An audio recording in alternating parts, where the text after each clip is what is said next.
This demo will show the credentials file system added to Chef in version 13.7.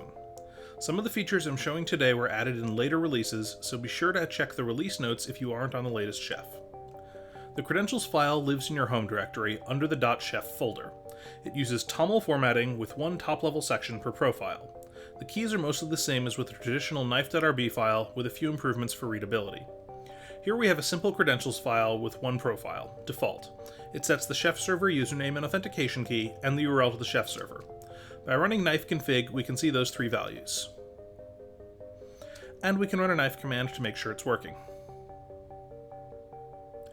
But the more interesting use case of credentials is managing multiple profiles, usually multiple Chef server organizations.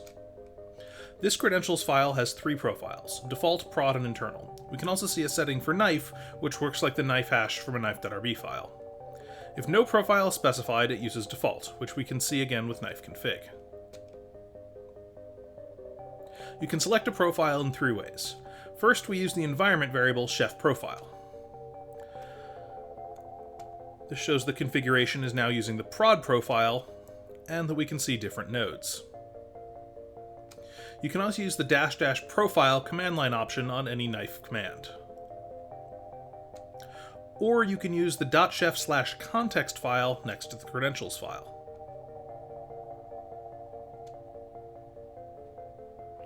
Altogether, the credentials file offers a smooth alternative to previous multi-organization and multi-repo setups. You can also use a knife.rb in conjunction with the credentials file to provide repository-based configuration options, or for option values that can't be expressed in TOML, like event handlers or fancy logging targets.